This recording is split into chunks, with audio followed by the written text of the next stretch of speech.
मातृदेवो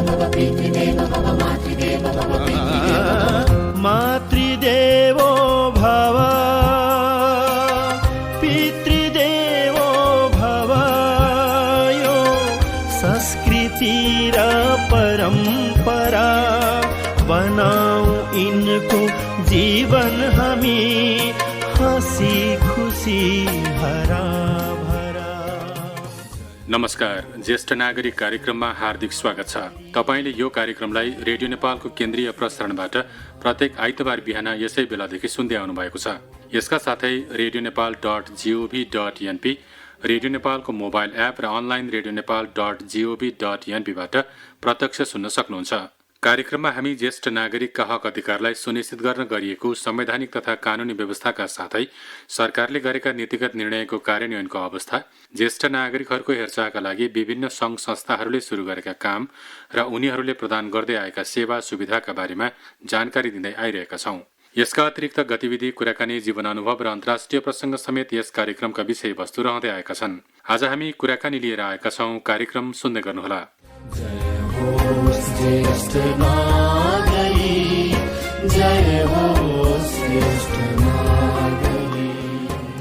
कार्यक्रम सुरु गरौं कुराकानीबाट।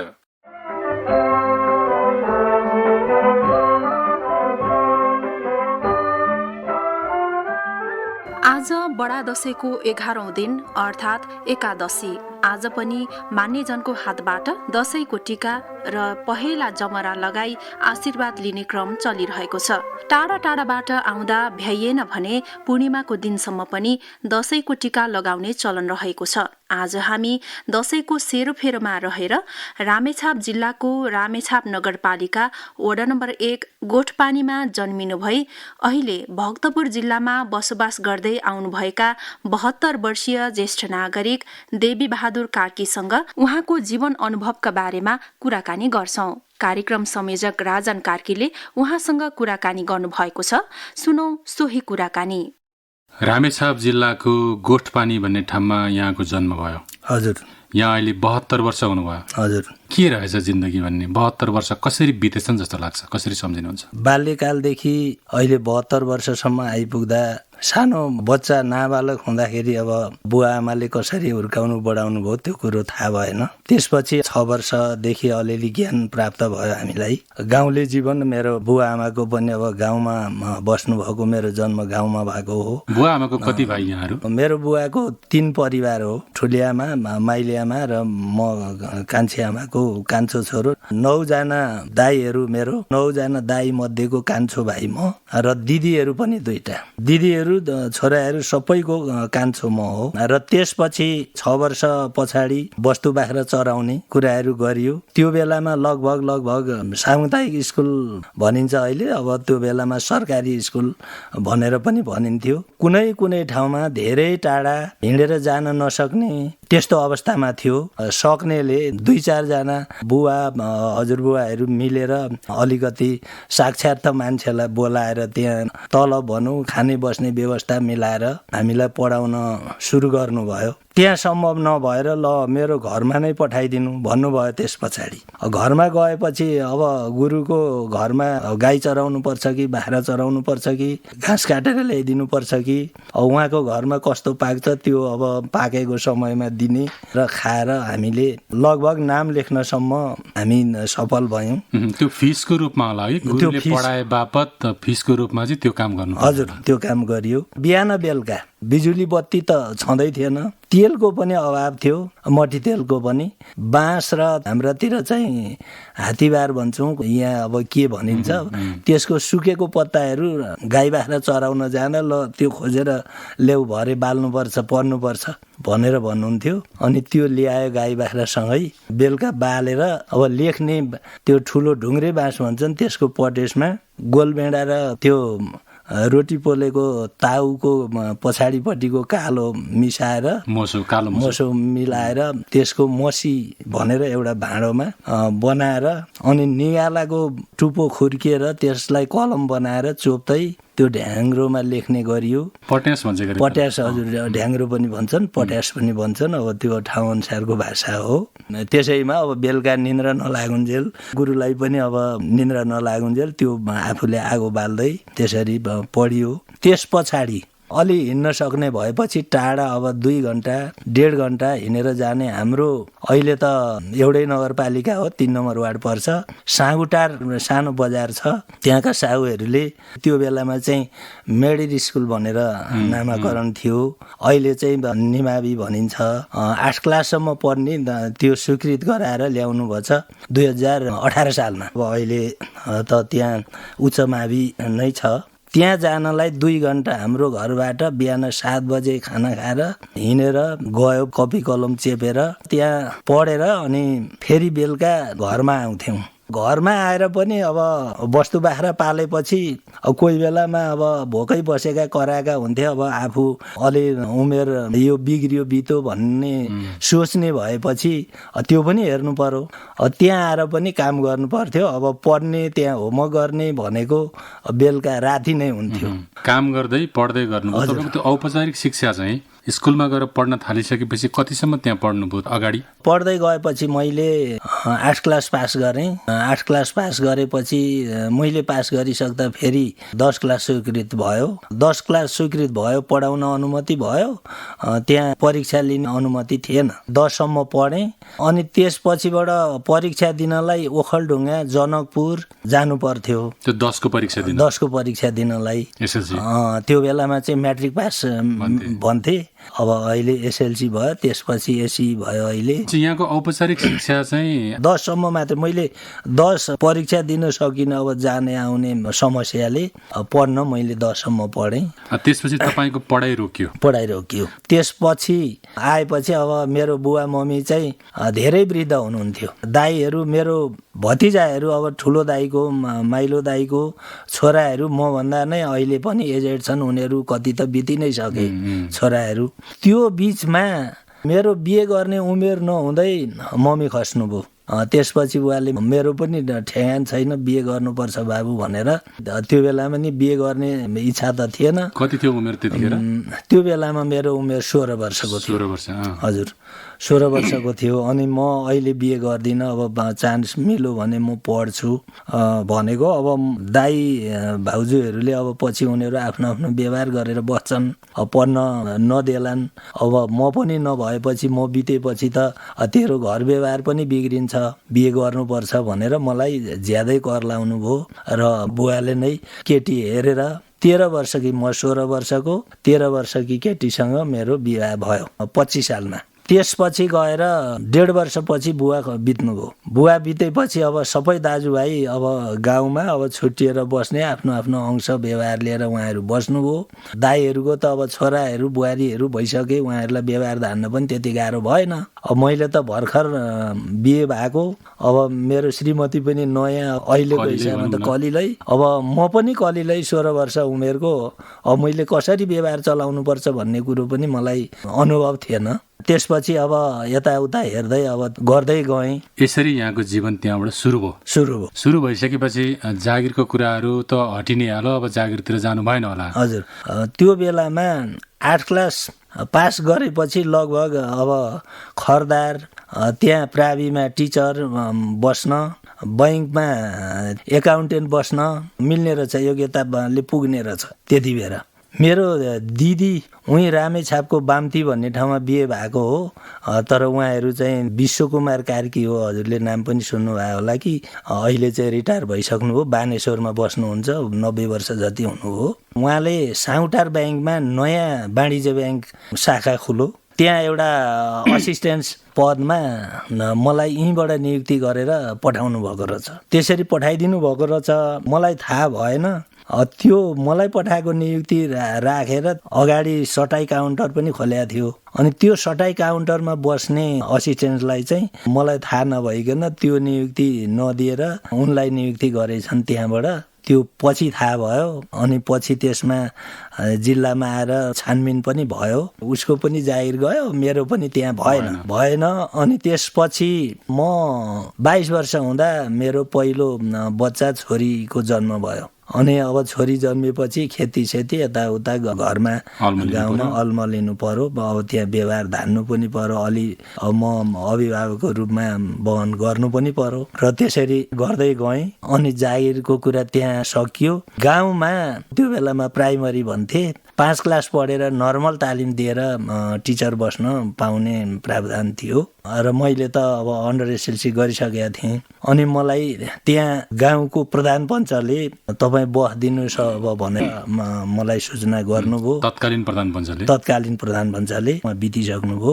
केही दिन 4 वर्ष जति घरबाट भ्याउने हुनाले म त्यहाँ काम गरेँ। 4 वर्ष पछाडि नयाँ शिक्षा भनेर नयाँ शिक्षा लागू भयो। त्यो बेलामा मात्रै 90 रुपियाँ तलब थियो, स्केल थियो। अनि नयाँ शिक्षा लागू हुने भएपछि मलाई त्यहाँबाट जिल्ला शिक्षा कार्यालयबाट सरुवा भयो दुर्गम ठाउँमा भएपछि मेरो घर छोडेर जान सक्ने स्थिति थिएन। मैले त्यो जागिरै छोडिदिएर म पुरै आफ्नो घर खेतीमा लागेर बसेँ। अहिले 72 वर्षको उमेरमा प्रवेश गरियो। यति उमेरमा अनि मेरो लगभग 30 वर्षको उमेरमा 4वटा बच्चाहरू भए, 3 भाइ छोरा, पहिलेकी छोरी। उनीहरूलाई शिक्षा दीक्षा दिएँ, पढाएँ। अब मैले सकेको ठाउँ अनुसारको र उनीहरूको बिहेदान भइसकेपछि उनीहरूले पनि अलिअलि मलाई सहयोग दिन लागे। 72 वर्षको उमेरको तपाईँ विगत फर्केर हेर्दाखेरि जिन्दगी सङ्घर्षमय नै हुँदो रहेछ कि? हजुर। यो बिचमा धेरै दुःख पाएर पनि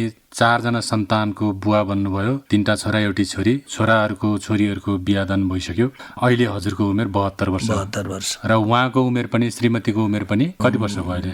69 वर्ष। हजुर। अब यो जिन्दगीलाई यसरी हामीले हेरिसकेपछि सङ्घर्ष नै जीवन रहेछ भन्ने कुराहरू देखियो। काठमाडौँमा अथवा भक्तपुरमा कहाँ बस्नुहुन्छ, कोसँग बस्नुहुन्छ यहाँ अहिले? भक्तपुर कटुन्जेमा मेरो छोराहरूले जग्गा त मैले किनेको थिएँ। अब उनीहरूले यतै अब नातिहरू नातिनीहरू पढ्नलाई अलि सुविधा हुन्छ। हामी पनि गाउँमा भएकोले धेरै पढ्न सकेनौँ।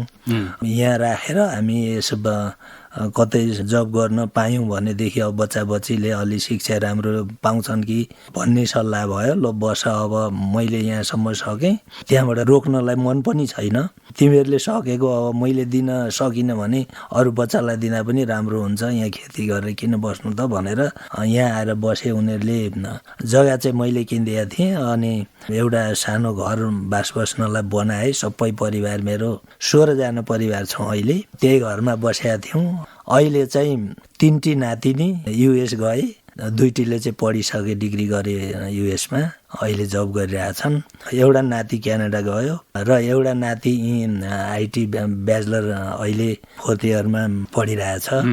अब गाउँमा सबै यहाँ बस्ने भएको हुनाले अहिलेसम्म म अस्ति असारसम्म पनि बाल्य अवस्थादेखि त्यही पेसा गरिरहेको हुनाले जति सक्छु भैँसी पालेँ। त्यहाँबाट भैँसीबाट हुने अब घिउ, दही, दुध यहाँ बच्चा बच्चीलाई खुवाउन अब गाडी सुविधा भएपछि अब सकेको मैले यहाँ पठाइदिएँ। खसी बाख्रा पालेँ। अब दसैँ आउँछ, खसी दसैँलाई अहिले पनि मासु खानलाई यसो खसीहरू पठाइदिएँ। र अहिलेदेखि अब रुखको घाँस काट्न ओर्न मलाई अलिक गाह्रो भयो। छोराछोरीहरूले पनि यहाँलाई राम्रै गर्नुभएको होला। अहिले त के देखिन्छ भने कतिपय परिवारमा ज्येष्ठ नागरिकहरू चाहिँ एउटा हेलाको पात्र बन्नुभएको हुन्छ। हजुर हो। छोरा बुहारीहरूसँग कुराकानी मिल्दैन। यहाँको त त्यस्तो छैन होला? बुहारीहरू अब अरूको छोरी बिहे गरेर ल्याइयो। अब तिनीहरूलाई पनि आफ्नै छोरी सोचेर आफूले चाहिँ त्यसरी राखियो। अब तिनीहरूबाट बच्चा बच्ची जन्मे, आफ्नै छोराका सन्तानहरू हुन्।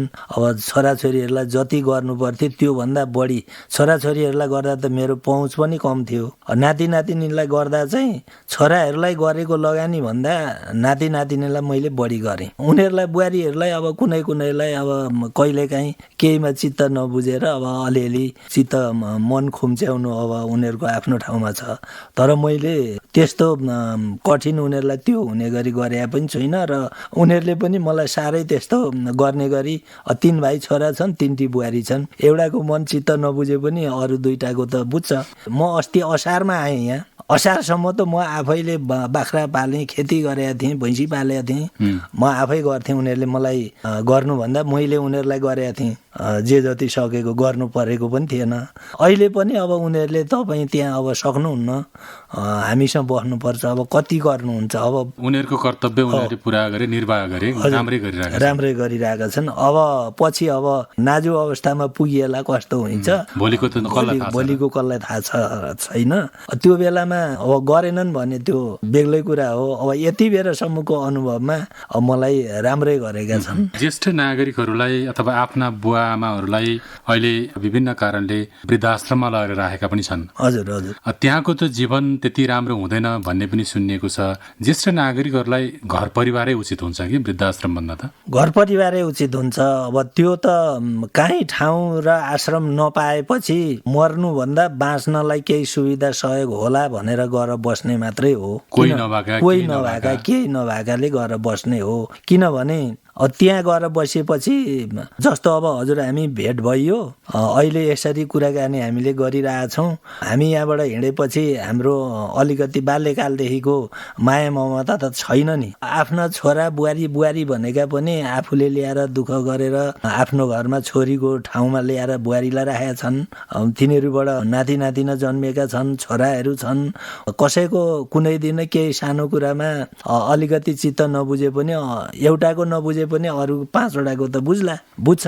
उनीहरूले कहाँ दुखो, के खाने, के लाउने, कसरी सुत्ने, उनीहरूले सबै कुरा त्यो अब देख्न खोज्न चाहन्छन्।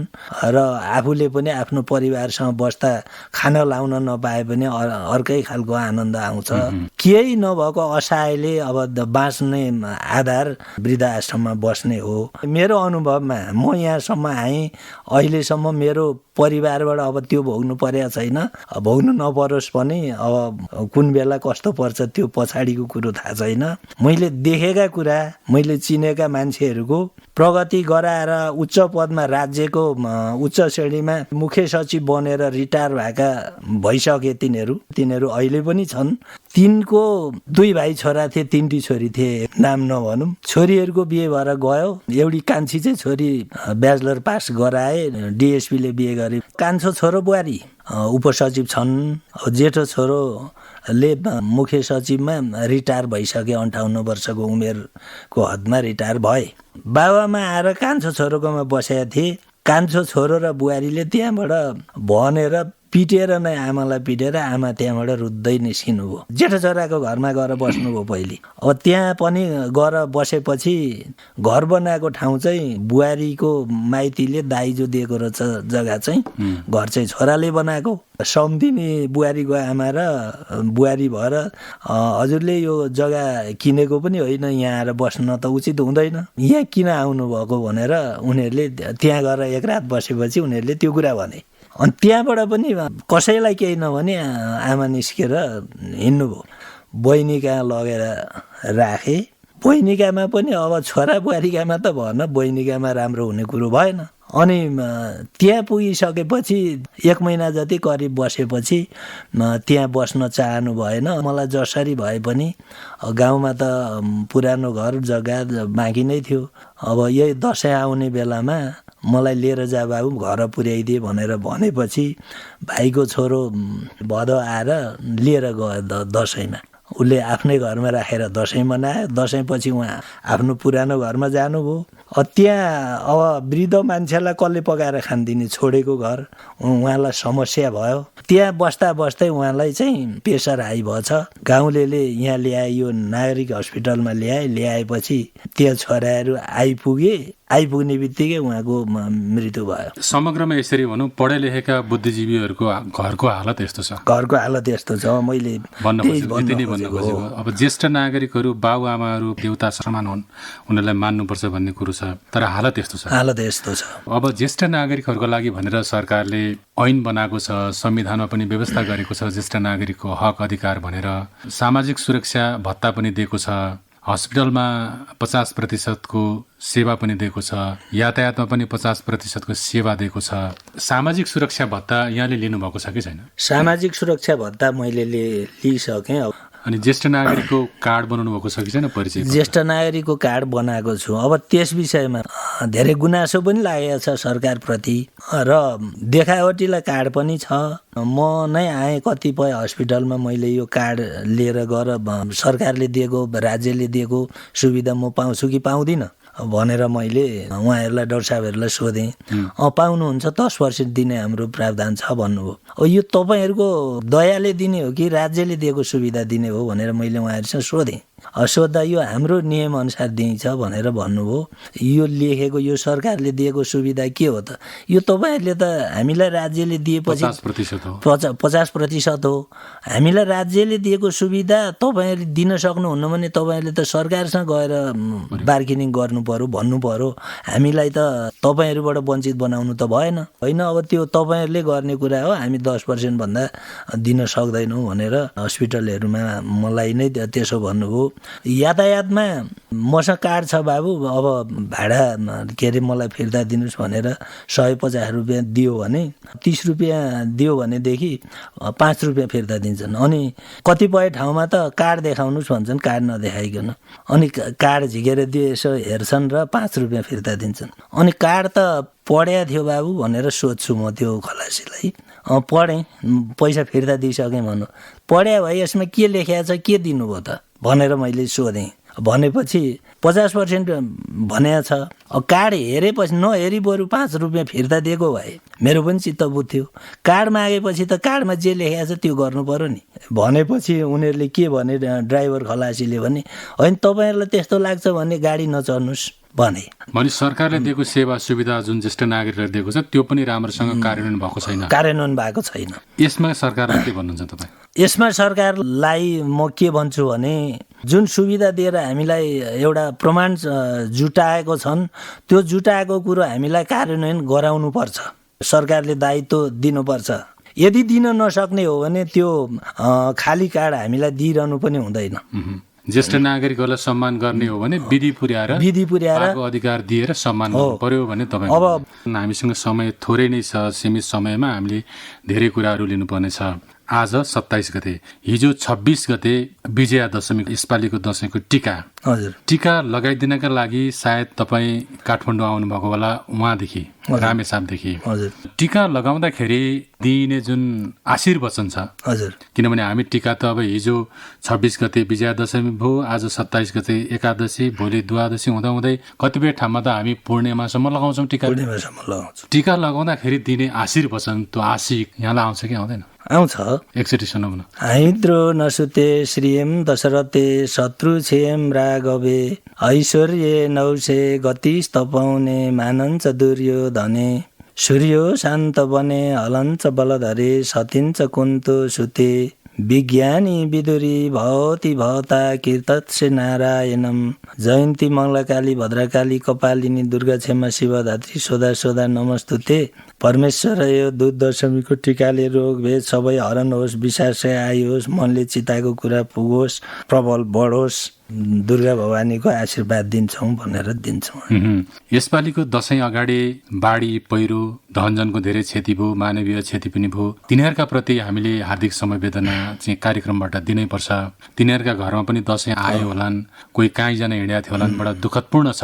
र जो जसरी टीका लाउन आइपुग्नु भएको छ, ज्येष्ठ नागरिकहरू हुनुहुन्छ भने उहाँहरूलाई खानपानमा पनि अलिकति विचार गरौँ, किनभने ज्येष्ठ नागरिक भइसकेपछि हरेक कुरा पच्दैन नि त। त्यसकारण त्यस्ता ज्येष्ठ नागरिकहरूलाई तपाईँ ज्येष्ठ नागरिक के भन्न चाहनुहुन्छ? सम्भवतः मेरो पनि उहाँहरूसँग भेट गर्ने सम्भावना भयो भने मेरो आत्मादेखि आर्थिक मनोबलले दिनुपर्ने कुराहरू, मैले सकेको कुराहरू उहाँहरूलाई मैले सम्मान गर्न मलाई भगवानले शक्ति प्रदान गरून् भनेर भन्छु म। यहाँहरूको पालाको दशैं, यहाँहरूको पालाको रमाइलो र अहिलेको यो अवस्थामा 81 सालमा आउँदाखेरिको दशैंको यो चहल पहलमा केही भिन्नता देख्नुहुन्छ तपाईँ? त्यो बेलाको र अहिलेको भिन्नता देख्छु। के फरक छ? त्यो बेलामा के थियो भने परम्परादेखि हामीले चलिआएको कुराहरू, दुर्गा देवीको पूजा अर्चना, दशमीको अब टीकाको कार्यक्रमहरू र अहिलेको कार्यक्रममा फरक छ। त्यो बेलामा हामी बच्चा हुँदा अब जुन दिन हामी भोकै बसेर कालराति पूजा, दुर्गा दुर्गा पूजा गर्दै जान्थ्यौँ र पूजा सकिएपछि दशमीको टिका लगाइन्छ, नयाँ कपडाहरू लाउने, मिठो खाने भनेर हामी त्यसरी उत्साहित हुन्थ्यो। जति रमाइलो आनन्द आउँथ्यो। अब अहिलेको बच्चाहरूमा त्यो एक त सधैँभरि अब लगाउने पनि राम्रै हुन्छ र खाने पनि भएको हुनाले हुनसक्छ होला। त्यति हामीलाई जति उत्साहित हुन्छ त्यति उनीहरूलाई उत्साहित भएको मैले बुझेको छुइनँ। परम्परादेखि गरिआएका हाम्रा पूजा आराधनाहरू गरिन्थ्यो। हामी बसेर हामी बुवाको दाजुको छेउमा बसेर अब कसरी पूजा हुन्छ भनेर हेर्थ्यौँ। अब ती कुराहरू अहिलेको बच्चाहरूलाई त्यसमा ध्यान छैन। कसरी गर्लान् भन्ने कुरो मलाई चिन्ता लाग्छ। किनमेल गर्ने कुरामा, अनावश्यक कुरामा बढी किनमेल हुन्छ अहिलेको बच्चाहरूको। सँगसँगै अर्को कुरा श्रद्धा, आदर, सम्मान भन्ने कुराहरू अहिले अलिक कमी भएको हो कि जस्तो लाग्छ। अहिले अलिक कमी भएको छ। त्यो आदर सम्मान गर्ने कुरो उनीहरूमा हामीमा जति थियो तिनीहरूमा कमी छ।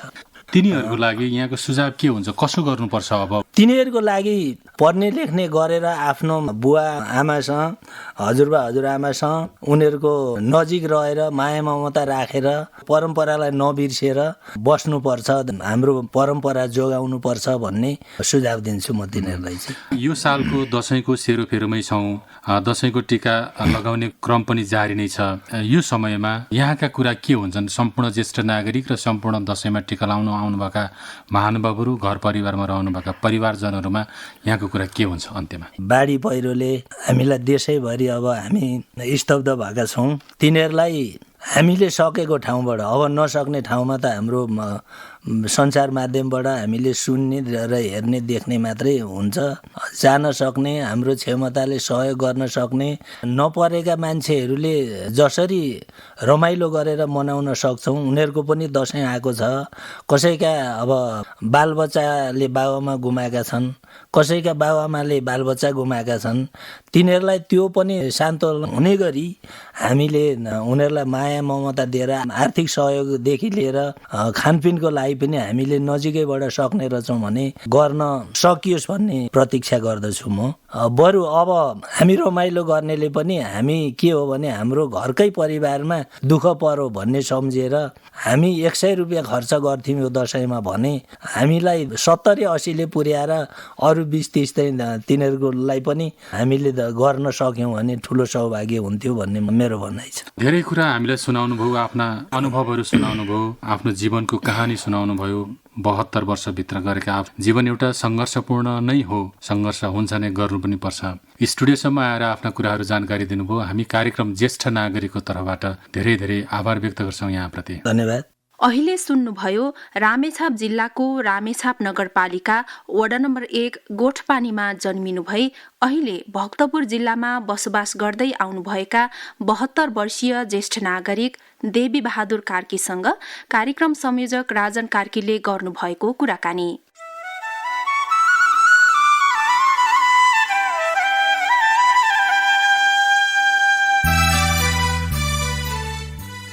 ज्येष्ठ नागरिकहरूले आफू स्वस्थ र सुरक्षित रहनका लागि धेरै सतर्कता अपनाउनु पर्दछ। यति बेला हामी दसैँको सेरोफेरोमा छौँ र मान्यजनबाट टिका थाप्ने र सानालाई टिका लगाइदिने कार्यमा व्यस्त रहेका छौँ। यस्तो बेलामा सबैले खानपानमा विशेष ध्यान पुर्याउनु पर्दछ। त्यसमा पनि ज्येष्ठ नागरिकहरूले त झनै बढी ख्याल गर्नुपर्दछ खानेकुरामा। केही हप्ता अगाडि आएको अविरल वर्षाका कारण गएको बाढी र पहिरोले धेरै धनजनको क्षति पुर्याएको छ। कोही घरबार विहीन भएर बस्नु परेको छ। दसैँको पूर्व सन्ध्यामा भएको यो दुर्दशाले उहाँहरूलाई निकै दुखी बनाएको छ। यस्तो अवस्थामा उहाँहरूलाई राहत र क्षतिपूर्तिको राम्रो व्यवस्था हुनु जरुरी छ र सरकारको तर्फबाट सबै पीडितहरूलाई राहत र क्षतिपूर्तिको व्यवस्था भइरहेको भनिए पनि सबैलाई राहत तथा क्षतिपूर्ति नपुगेको गुनासा आइरहेका छन्। तसर्थ गुनासाहरू नआउने गरी काम गर्नु आवश्यक छ। साथै ज्येष्ठ नागरिकहरूले दिवा सेवा केन्द्र, भेटघाट स्थल, चिया चौतारी वा टोल छिमेकमा भेला भएर बस्दा सधैँ दूरी बनाएर बस्ने गर्नुपर्छ। धुवा धुलो लगायत रुगा खोकीबाट आफू सुरक्षित हुन र अरूलाई पनि सुरक्षित बनाउन सधैँ राम्रोसँग मास्क लगाएर बस्नुपर्छ।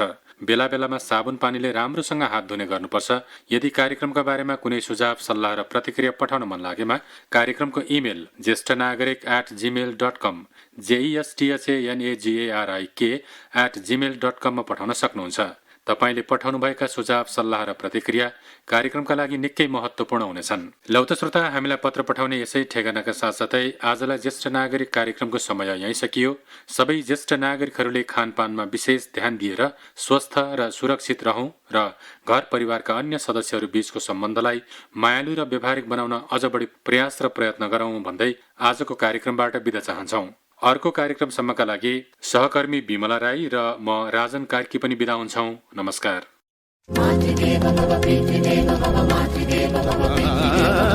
मातृदेवो भव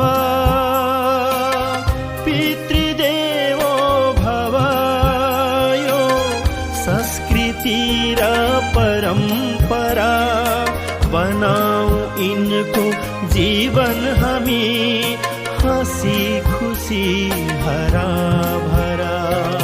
जय होस् ज्येष्ठ नागरिक, जय होस् श्रेष्ठ नागरिक, जय होस् ज्येष्ठ नागरिक।